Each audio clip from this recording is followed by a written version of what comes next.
ಈ ಆಲ್ಕೋಹಾಲ್ ಮತ್ತೆ ಬಿ ಪಿಗೆ ಏನಾದರೂ ಸಂಬಂಧ ಇದೆಯಾ, ನಿಲ್ಲಿಸಬಹುದಾ? ಹಾಗೆ ಮೂರನೇದು, ನೀವು ತಗೊಳ್ತಿರತಕ್ಕಂಥ ಡೋಸೇಜ್ ಎಷ್ಟು? ಬಟ್ 120ಗಿಂತ ಜಾಸ್ತಿ ಇದೆ, ಬಿ ಪಿನೇ ಇರಲ್ಲ ಅವರಿಗೆ, ನಿಮಗೂ ಜಾಸ್ತಿ ಆಗ್ಬಿಡುತ್ತೆ, ಮಾತ್ರನೇ ಡೆಫಿನೆಟ್ ಆಗಿ ನೀವು ನಿಲ್ಲಿಸಬಹುದು. ಶುದ್ಧ ಸುಳ್ಳದು. ಯಾಕೆ ಸ್ಟಾರ್ಟ್ ಮಾಡಿದ್ರೆ ಬಿ ಪಿ ಮಾತ್ರೆ ತಗೊಳ್ಳೋದನ್ನ ನಿಲ್ಲಿಸಬಹುದು. ಲೈಫ್ ಸ್ಟೈಲ್ ಮಾಡಿಫಿಕೇಶನ್ ಜೊತೆಗೆ ನೀವು ಮಾತ್ರನ ನಿಲ್ಲಿಸಬಹುದು. ವರ್ಷದಿಂದ ತಗೊಂತಿದ್ದೀನಿ ಸರ್, 6 ವರ್ಷದಿಂದ ನಾವು ಬಿ ಪಿ ಮಾತ್ರೆ ತಗೊಂತಾ ಇದೀವಿ, ಅಥವಾ ನಮಗೆ ರೀಸೆಂಟ್ ಆಗಿ 2 ತಿಂಗಳಿಂದ ಬಿ ಪಿ ಮಾತ್ರನ ಸ್ಟಾರ್ಟ್ ಮಾಡಿದ್ದಾರೆ, ನಾವು ಅದನ್ನು ಕಂಟಿನ್ಯೂ ಮಾಡಬೇಕು ಅಥವಾ ನಾವು ನಿಲ್ಲಿಸ್ಬೋದಾ, ನಾವು ತೊಗೊಂತಿರ್ತಕ್ಕಂಥ ಬಿ ಪಿ ಮಾತ್ರನ ನಿಲ್ಲಿಸ್ಬೋದಾ ಅನ್ನೋ ಒಂದು ಪ್ರಶ್ನೆ ಸುಮಾರು ಜನ ಕೇಳ್ತಾ ಇರ್ತಾರೆ. ಬಟ್ ಇದು ಬಿ ಪಿ ಮಾತ್ರನ ಕಂಟಿನ್ಯೂ ಮಾಡಬೇಕು ಅಥವಾ ನಿಲ್ಲಿಸಬೇಕು ನೀವು ಅನ್ನೋದಕ್ಕಿಂತ ಮುಂಚೆ ಕೆಲವೊಂದು ವಿಷಯಗಳ ಬಗ್ಗೆ ಕ್ಲಾರಿಟಿ ಇರಬೇಕು. ಯಾವ ಅಂತಂದರೆ 3 ವಿಷಯಗಳು. ಸೊ ಒಂದನೇದಾಗಿ, ಯಾಕೆ ಸ್ಟಾರ್ಟ್ ಮಾಡಿದ್ದೀರಾ ನೀವು ಬಿ ಪಿ ಮಾತ್ರನ, ಯಾಕೆ ಸ್ಟಾರ್ಟ್ ಮಾಡಿದ್ದೀರಾ ಅನ್ನೋದೊಂದು. ಸೊ ಎರಡನೇದಾಗಿ, ಯಾವಾಗ ನೀವು ಬಿ ಪಿ ಮಾತ್ರನ ಸ್ಟಾರ್ಟ್ ಮಾಡಿದ್ರಿ ಅನ್ನೋದು. ಹಾಗೆ ಮೂರನೇದು, ನೀವು ತೊಗೊಳ್ತಿರತಕ್ಕಂಥ ಡೋಸೇಜ್ ಎಷ್ಟು, ಹೆಚ್ಚಿಗೆ ಇದೆಯಾ ಅಥವಾ ಕಡಿಮೆ ಇದೆಯಾ ಅನ್ನೋದು. ಈ 3 ಒಟ್ಟು ಕ್ಲಾರಿಟಿ ಬೇಕು.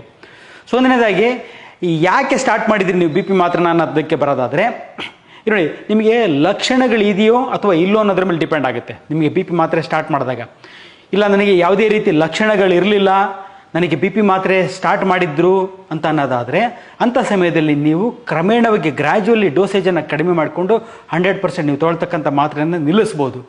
ಬಟ್ ಆದರೆ ನಿಮಗೆ ಲಕ್ಷಣಗಳಿತ್ತು, ಅಂದರೆ ಬಿ ಪಿಗೆ ಸಂಬಂಧಪಟ್ಟ ಲಕ್ಷಣಗಳಿತ್ತು, ಬಿ ಪಿ ಜಾಸ್ತಿ ಆದಾಗ ಏನು ಕಾಣುತ್ತಲ್ಲ ಅಂಥ ಲಕ್ಷಣಗಳು ಇತ್ತು, ಇತ್ತು ಅಂತ ಹೇಳ್ಬಿಟ್ಟು ಅದ್ರ ಜೊತೆಗೆ ಬಿ ಪಿ ಕೂಡ ಜಾಸ್ತಿ ಇತ್ತು, ಹಾಗಾಗಿ ನಿಮಗೆ ಮಾತ್ರೆ ಕೊಟ್ಟಿದ್ರು ಅಂತ ಅಂದ ಪಕ್ಷದಲ್ಲಿ ನೀವು ಮಾತ್ರೆಯನ್ನು ಕಂಟಿನ್ಯೂ ಮಾಡೋದು ಒಳ್ಳೆಯದು. ಸಿಂಪ್ಟಮ್ಸ್ ಇದ್ದ ಪಕ್ಷದಲ್ಲಿ ಮಾತ್ರೆಯನ್ನು ಕಂಟಿನ್ಯೂ ಮಾಡೋದು ಒಳ್ಳೆಯದು. ಬೇಕಂದರೆ ಲೈಫ್ ಸ್ಟೈಲ್ ಮಾಡಿಫಿಕೇಶನ್ ಮಾಡಿಕೊಂಡು ಸ್ವಲ್ಪ ಗ್ರ್ಯಾಜುವಲಿ ಡೋಸೇಜನ್ನು ನೀವು ಕಡಿಮೆ ಮಾಡ್ಬೋದು ಹೊರತು, ಲಕ್ಷಣಗಳಿದ್ದ ಪಕ್ಷದಲ್ಲಿ ನೀವು ಮಾತ್ರೆಯನ್ನು ಕಂಟಿನ್ಯೂ ಮಾಡೋದೇ ಒಳ್ಳೆಯದು. ಸರಿ, ನೋಡಿ, ಈಗ ಇನ್ನೊಂದು ಏನಾಗಿರುತ್ತೆ ಅಂತಂದರೆ, ಬಿ ಪಿನೇ ಇರಲ್ಲ ಅವರಿಗೆ, ಬಟ್ ಆದರೆ ಫ್ಯಾಮಿಲಿ ಹಿಸ್ಟ್ರಿ ಇರುತ್ತೆ. ಸೊ ಮನೇಲಿ ತಂದೆ ತಾಯಿಗೆ ಬಿ ಪಿ ಇದೆ, ನೀವು ಹಾಸ್ಪಿಟ್ಲಿಗೆ ಹೋಗಿರ್ತೀರ, ಚೆಕ್ ಮಾಡಿಸ್ತೀರಾ, ತುಂಬ ಬಾರ್ಡರ್ ಲೈನ್ ಇರುತ್ತೆ, ಅಂದರೆ 130, 140 ಇರ್ತದೆ, ನಾರ್ಮಲ್ ರೇಂಜ್ ಅದು ಆ್ಯಕ್ಚುಲಿ ನೋಡಿದರೆ. ಬಟ್ 120ಗಿಂತ ಜಾಸ್ತಿ ಇದೆ, 130 ಇದೆ, ನಿಮ್ಮ ಫ್ಯಾಮಿಲಿನಲ್ಲಿ ನಿಮ್ಮ ತಂದೆ ತಾಯಿಗಿದೆ, ಹಾಗಾಗಿ ನಿಮಗೂ ಜಾಸ್ತಿ ಆಗಿಬಿಡುತ್ತೆ. ನೀವು ಅದರಿಂದ ನೀವು ಮಾತ್ರೆ ತೊಗೋಬೇಕು ಅಂತ ಏನು ಹೇಳಿ ಕೆಲವರು ನನ್ನಲ್ಲೇ ಸುಮಾರು ಪೇಷಂಟ್ ಆ ರೀತಿ ಬಂದಿದೆ, ಈ ಅಡ್ವೈಸ್ ಮಾಡಿ ಕೊಟ್ಟರು ಮಾತ್ರೆನ ಅಂತ ಹೇಳ್ಬಿಟ್ಟು. ಅಂಥ ಪಕ್ಷದಲ್ಲಿ ನೀವು ಮಾತ್ರೆನ ಡೆಫಿನೆಟ್ ಆಗಿ ನೀವು ನಿಲ್ಲಿಸ್ಬೋದು. ನಿಮಗೆ ಫ್ಯಾಮಿಲಿ ಹಿಸ್ಟ್ರಿ ಯಾಕೆ ಸ್ಟಾರ್ಟ್ ಮಾಡಿದ್ರಿ, ತಂದೆ ತಾಯಿಗೆ ಬಿ ಪಿ ಇದೆ ಅಂದರೆ ನಿಮಗೆ ಬರುತ್ತೆ ಅನ್ನೋ ಒಂದು ಕಾನ್ಸೆಪ್ಟ್, ಅದು ಶುದ್ಧ ಸುಳ್ಳದು. It's a lifestyle disease, not a genetic disease. So life ಸ್ಟೈಲಿಂದ ಬರ್ತಕ್ಕಂಥ ಡಿಸೀಸು. ಹಾಗಾಗಿ ನಿಮ್ಮ ತಂದೆ ತಾಯಿ ಇದೆ ಅಂತ ಹೇಳ್ಬಿಟ್ಟು ನೀವು ಮಾತ್ರೆ ತೊಗೊಳ್ಳೋ ಒಂದು ಅವಶ್ಯಕತೆ ಇಲ್ಲ. ನೋಡಿ, ಅದು ಯಾಕೆ ಸ್ಟಾರ್ಟ್ ಮಾಡಿದ್ರಿ ಅನ್ನೋದ್ರ ಮೇಲೆ ಹೋಗುತ್ತೆ. ಸೊ ಎರಡನೇ ಕಾನ್ಸೆಪ್ಟ್ ಹೇಳಿದೆ, ಏನಂದರೆ ಯಾವಾಗ ಶುರು ಮಾಡಿದ್ರಿ ನೀವು ಬಿ ಪಿ ಮಾತ್ರನ ಅನ್ನೋದು. ಸೊ ಅಂದರೆ ಈಗ ರೀಸೆಂಟಾಗಿ ಸ್ಟಾರ್ಟ್ ಮಾಡಿದೆ ಸರ್, ನಾನು ಸ್ವಲ್ಪ ದಿವಸ ಆಯಿತು, 2 ತಿಂಗಳಾಯಿತು ಸ್ಟಾರ್ಟ್ ಮಾಡಿ, ಸ್ವಲ್ಪ ಬಿ ಪಿ ಜಾಸ್ತಿ ಇತ್ತು ಅಂತ ಹೇಳ್ಬಿಟ್ಟು ಸ್ಟಾರ್ಟ್ ಮಾಡಿದ್ವಿ ಅಂತ ಅಂದ ಪಕ್ಷದಲ್ಲಿ ನೀವು ಸ್ಟಾಪ್ ಮಾಡ್ಬೋದು, ಬಿ ಪಿ ಮಾತ್ರೆ ತೊಗೊಳೋದನ್ನು ನಿಲ್ಲಿಸ್ಬೋದು. ಬಟ್ ಆದರೆ ಏನಂದರೆ ರೆಗ್ಯುಲರಾಗಿ ಮಾನಿಟರ್ ಮಾಡ್ತಾ ಇರಬೇಕು. ಲೈಫ್ ಸ್ಟೈಲ್ ಮಾಡಿಫಿಕೇಷನ್ ಜೊತೆಗೆ ನೀವು ಮಾತ್ರೆನ ನಿಲ್ಲಿಸ್ಬೋದು, ಬಟ್ ರೆಗ್ಯುಲರಾಗಿ ಮಾನಿಟರ್ ಮಾಡಿಸ್ತಾರೆ. ರೆಗ್ಯುಲರಾಗಿ ಅಂದರೆ ಡೈಲಿ ಚೆಕ್ ಮಾಡ್ಕೊಳ್ಳೋದು, ದಿನಕ್ಕೆ 2 ಸಲ ಚೆಕ್ ಮಾಡ್ಕೊಳ್ಳೋದಲ್ಲ, ವಾರ 15 ದಿವಸಕ್ಕೆ ಒಂದು ಸಲ ಚೆಕ್ ಮಾಡಿಸ್ಕೊತ ನೀವು ಬಿ ಪಿ ಮಾತ್ರೆನ ಸ್ಟಾಪ್ ಮಾಡ್ಬೋದು.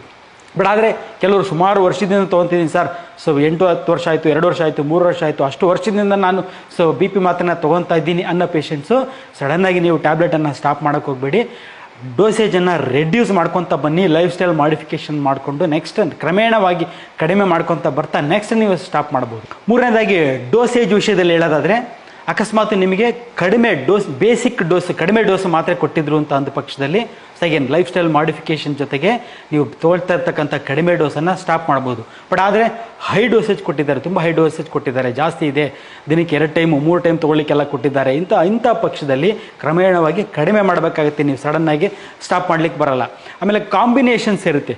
ಕೆಲವೊಂದು ಸಲ ಏನು ಮಾಡಿರ್ತಾರೆ, ಬಿ ಪಿ ಇಂದ ತಕ್ಷಣ 2 ಅಥವಾ 3 ಮೆಡಿಸಿನ್ ಇರ್ತಕ್ಕಂಥ ಒಂದು ಕಾಂಬಿನೇಷನ್ ಟ್ಯಾಬ್ಲೆಟ್ ಕೊಟ್ಟಿರ್ತಾರೆ. ಈಗ 3 ಮೆಡಿಸಿನ್ ಇರ್ತಕ್ಕಂಥ ಒಂದು ಟ್ಯಾಬ್ಲೆಟ್ನ ನೀವು ತೊಗೊತಾ ಇದ್ದರೆ, ಸೊ ನೆಕ್ಸ್ಟ್ ಅದನ್ನು ರೆಡ್ಯೂಸ್ ಮಾಡಿ 2 ಕಾಂಬಿನೇಷನ್ ಇರ್ತಕ್ಕಂಥ ಒಂದು ಮೆಡಿಸಿನ್ ಟ್ಯಾಬ್ಲೆಟನ್ನು ಯೂಸ್ ಮಾಡಬೇಕು. ಅಕಸ್ಮಾತ್ 2 ಕಾಂಬಿನೇಷನ್ ಇರೋದು ಯೂಸ್ ಮಾಡ್ತಾ ಇದ್ದರೆ ಅದನ್ನು ರೆಡ್ಯೂಸ್ ಮಾಡಿ ಒಂದೇ ಒಂದು ಡ್ರಗ್ ಇರತಕ್ಕಂಥ ಒಂದು ಮೆಡಿಸಿನನ್ನು ಯೂಸ್ಲಿಕ್ಕೆ ಸ್ಟಾರ್ಟ್ ಮಾಡಬೇಕು. ಅಂದರೆ ಕ್ರಮೇಣವಾಗಿ ಸ್ಟೆಪ್ ಬೈ ಸ್ಟೆಪ್ ಡೋಸೇಜನ್ನು ಕಡಿಮೆ ಮಾಡ್ಕೊತ ನೆಕ್ಸ್ಟ್ ನೀವು ಸ್ಟಾಪ್ ಮಾಡ್ಕೋಬೋದು.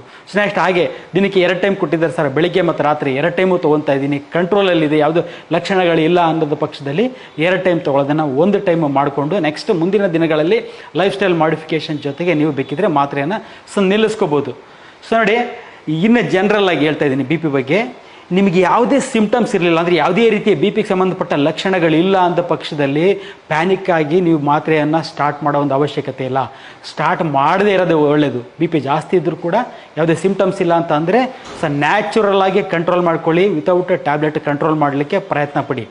ಅಕಸ್ಮಾತ್ ಸಿಂಪ್ಟಮ್ಸ್ ಕಾಣಿಸ್ಕೊಂಡು ತುಂಬ್ಕೊಳ್ಳಿ, ನೀವು ಮಾತ್ರೆನ ಸ್ಟಾರ್ಟ್ ಮಾಡಿಬಿಟ್ಟಿರ್ತಾರೆ, ಬಿ ಪಿ ಜಾಸ್ತಿ ಇತ್ತು ಹೋಗಿ ತೋರಿಸ್ಕೊಂಡಿರ್ತೀರ, ಮಾತ್ರೆ ಸ್ಟಾರ್ಟ್ ಮಾಡಿರ್ತಾರೆ, ಸರ್ ನಾನು ಮಾತ್ರೆ ತೊಗೊಂಡಾಗ ತೊಂದರೆ ಆಗುತ್ತೆ, ಮಾತ್ರೆ ಬಿಟ್ಟರೆ ನನಗೆ ಆರಾಮಿರ್ತಾ ಇರ್ತೀನಿ ಅಂತ ಅಂದ ಪಕ್ಷದಲ್ಲಿ ಅದು ನಿಮ್ಮ ದೇಹ ಆ ಒಂದು ಬ್ಲಡ್ ಪ್ರೆಷರಿಗೆ ಅಡ್ಜಸ್ಟ್ ಆಗಿರುತ್ತೆ. ಹಾಗಾಗಿ ಅಂಥ ಸಮಯದಲ್ಲೂ ಕೂಡ ಅಂದರೆ ಮಾತ್ರೆ ನುಂಗ್ದಾಗ ಏನಾದ್ರು ತೊಂದರೆ ಆಗ್ತಾ ಇದೆ ಅಂತಂದರೆ ನೀವು ಮಾತ್ರೆಯನ್ನು ತೊಗೊಳ್ಳದೇ ಇರೋದೇ ಒಳ್ಳೆಯದು. ಅದ್ರ ಜೊತೆಗೆ ಕೆಲವು ಪೇಷಂಟ್ ಬಂದು ಹೇಳ್ತಾ ಇರ್ತಾರೆ, ಸರ್ ನಾನು ಅವಾಗವಾಗ ತೊಗೊಳ್ತಾ ಇರ್ತೀನಿ, ಇಂಟರ್ಮಿಟೆಂಟ್ ಅವಾಗವಾಗ ತೊಗೊತಿರ್ತೀನಿ ಬಿ ಪಿ ಮಾತ್ರೆ ಬರ್ಕೊಟ್ಟಿದ್ದಾರೆ, ಬಟ್ ನಾನು ರೆಗ್ಯುಲರಾಗಿ ತೊಗೊಳ್ಳಲ್ಲ, ಯಾವಾಗ ಸುಸ್ತಾದಾಗ ತೊಗೊತೀನಿ, ಯಾವಾಗಾದ್ರೂ ಮೈಕೈ ನೋವಾದಾಗ ಬಿ ಪಿ ಮಾತ್ರೆ ತೊಗೊತೀನಿ, ಅಥವಾ ಯಾವಾಗಾರ ತಲೆ ಸುತ್ತು ಬಂದಂಗೆ ಆದಾಗ ನಾನು ಬಿ ಪಿ ಮಾತ್ರೆ ತೊಗೊತಾ ಇರ್ತೀನಿ ಅಂತಾರೆ. ಇದು ತುಂಬ ಡೇಂಜರಸ್ಸು. ಮಾತ್ರೆ ತೊಗೊಳ್ಳದೇ ಇರೋದೇ ಒಳ್ಳೆಯದು. ಈ ರೀತಿ ಅವಾಗವಾಗ ತೊಂದರೆ ಏನೋ ತೊಂದರೆ ಅನ್ನಿಸ್ದಾಗೆಲ್ಲ ಬಿ ಪಿ ಮಾತ್ರೆ ನುಂಗೋದು ತುಂಬ ಅಪಾಯಕಾರಿ. ಹಾಗಾಗಿ ಇಂಥ ಕೆಲಸ ಮಾಡಬೇಡಿ. ಸೊ ಬೇಕಿದ್ದರೆ ಮೈಲ್ಡ್ ಡೋಸನ್ನು ಕಂಟಿನ್ಯೂ ಮಾಡಿ, ಅದರ್ವೈಸ್ ಬಿ ಪಿಯನ್ನು ಹಾಗೆ ನ್ಯಾಚುರಲ್ ಆಗಿ ಕಂಟ್ರೋಲ್ ಮಾಡ್ಕೊಳ್ಳೋದಿದ್ರೆ ಕಂಪ್ಲೀಟಾಗಿ ಬಿ ಪಿ ಮಾತ್ರೆ ತೊಗೊಳೋದನ್ನ ಸ್ಟಾಪ್ ಮಾಡಿ. ಬಟ್ ಅವಾಗವಾಗ ಮಾತ್ರೆ ಬಿ ಪಿ ಮಾತ್ರೆ ತೊಗೊಳೋದನ್ನು ಸಂಪೂರ್ಣವಾಗಿ ನಿಲ್ಲಿಸೋದು ಒಳ್ಳೆಯದು. ನೀವು ನೀವು ತೊಗೊತಿರ್ತಕ್ಕಂಥ ಬಿ ಪಿ ಮಾತ್ರೆಯ ಡೋಸೇಜನ್ನು ಕಡಿಮೆ ಮಾಡಿ ಅಥವಾ ಬಿ ಪಿ ಮಾತ್ರೆಯನ್ನು ಸ್ಟಾಪ್ ಮಾಡಿ. ಅದು ಏನೇ ಮಾಡಿದರೂ ಕೂಡ ಲೈಫ್ ಸ್ಟೈಲ್ ಮಾಡಿಫಿಕೇಷನ್ ಇದೆಯಲ್ಲ, ಇದು ಮಸ್ಟ್, ಇದು ಮಾಡಲೇಬೇಕು. ಅಂದರೆ ನಿಮ್ಮ ಜೀವನ ಶೈಲಿನ ಬದಲಾಯಿಸಿಕೊಂಡು ನಿಮ್ಮ ನ್ಯಾಚುರಲ್ ಆಗಿ ಬಿ ಪಿ ಕಂಟ್ರೋಲ್ ಮಾಡ್ಕೊಳ್ತೀರಾ ಅಂತ ಅಂದರೆ ಮಾತ್ರ ನೀವು ಡೋಸೇಜನ್ನು ಕಡಿಮೆ ಮಾಡ್ಬೋದು, ಅದ್ರ ಜೊತೆಗೆ ಮಾತ್ರೆಯನ್ನು ಕೂಡ ನಿಲ್ಲಿಸ್ಬೋದು. ಅದು ಮಾಡಲಿಕ್ಕಾಗಲ್ಲ, ನಮ್ಮ ಲೈಫ್ ಸ್ಟೈಲ್ ಮಾಡಿಫಿಕೇಷನ್ ಆಗಲ್ಲ ಸರ್, ನನಗೆ ಆ ರೀತಿ ಡಯಟು ಆ ರೀತಿ ಎಕ್ಸಸೈಸ್ ಅದೆಲ್ಲ ಮಾಡಲಿಕ್ಕಾಗಲ್ಲ, ನಾನು ಸ್ಟ್ರೆಸ್ ಕಡಿಮೆ ಮಾಡ್ಕೊಳ್ಳಿಕ್ಕಾಗಲ್ಲ ಅಂತ ಅಂದರೆ ನೀವು ಟ್ಯಾಬ್ಲೆಟನ್ನು ಕಂಟಿನ್ಯೂ ಮಾಡೋದೇ ಒಳ್ಳೆಯದು. ಅದ್ರ ಜೊತೆಗೆ ನೀವೇನೇ ಚೇಂಜಸ್ ಮಾಡ್ಕೊಳ್ಳಿ, ನಿಮ್ಮ ಮಾತ್ರೆಯಲ್ಲಿ ಏನೇ ಬದಲಾವಣೆ ಮಾಡ್ಕೊಳ್ಳಿ, ಜಾಸ್ತಿ ಮಾಡಿ ಕಡಿಮೆ ಮಾಡಿ ಅಥವಾ ನಿಲ್ಲಿಸಿ. ಸೊ ಫಸ್ಟು ನಿಮ್ಮ ಡಾಕ್ಟರ್, ನೀವು ರೆಗ್ಯುಲರ್ ತೋರಿಸ್ತಕ್ಕಂಥ ಡಾಕ್ಟರ್ ಹತ್ರ ಹೋಗ್ಬಿಟ್ಟು ಇವೆಲ್ಲ ಲೈಫ್ ಸ್ಟೈಲ್ ಮಾಡಿಫಿಕೇಷನ್ ಮಾಡಿಕೊಂಡು, ಜೊತೆಗೆ ನಿಮ್ಮ ಡಾಕ್ಟರ್ ಹತ್ರ ಹೋಗ್ಬಿಟ್ಟು ಅವ್ರನ್ನ ಕನ್ಸಲ್ಟ್ ಮಾಡಿ ಅಲ್ಲಿ ಬಿ ಪಿ ಚೆಕ್ ಮಾಡಿಸ್ಕೊಂಡು ಅವ್ರದ್ದು ಒಂದು ಒಪಿನಿಯನ್ ತೊಗೊಂಡು ಈ ರೀತಿ ಮಾಡೋದು ಒಳ್ಳೆಯದು. ಸೊ ನೆಕ್ಸ್ಟ್ ಇನ್ನೊಂದು ಕಾಮನ್ ಕ್ವಶನ್ ಇದೆ ಜನರಲಿ, ಈ ಆಲ್ಕೋಹಾಲು ಮತ್ತು ಬಿ ಪಿಗೆ ಏನಾದರೂ ಸಂಬಂಧ ಇದೆಯಾ? ಆಲ್ಕೋಹಾಲ್ ತೊಗೊಳೋದ್ರಿಂದ ಬಿ ಪಿ ಜಾಸ್ತಿ ಆಗುತ್ತೆ ಅಂತಾರೆ. ಸೊ ಅದ್ರ ಜೊತೆಗೆ ಈ ಆಲ್ಕೋಹಾಲಿಂದನೇ ನೀವು ತೊಗೊಳೋದ್ರಿಂದನೇ ನಿಮಗೆ ಬಿ ಪಿ ಬಂತು ಅಂತ ಕೆಲವು ಡಾಕ್ಟರ್ ಹೇಳ್ತಾ ಇರ್ತಾರೆ. ಇದಕ್ಕೆ ಏನಾದರೂ ಸಂಬಂಧ ಇದೆಯಾ ಅನ್ನೋ ಒಂದು ಪ್ರಶ್ನೆ ಇದೆ. ಇದನ್ನು ನೆಕ್ಸ್ಟ್ ವಿಡಿಯೋದಲ್ಲಿ ಹೇಳ್ತೀನಿ. ನಮಸ್ಕಾರ. ಹೆಚ್ಚಿನ ವಿಡಿಯೋಗಳಿಗೆ ಪ್ರತಿಧ್ವನಿ ಯೂಟ್ಯೂಬ್ ಚಾನೆಲ್ ಸಬ್ಸ್ಕ್ರೈಬ್ ಮಾಡಿ, ಬೆಲ್ ಐಕಾನ್ ಕ್ಲಿಕ್ ಮಾಡಿ.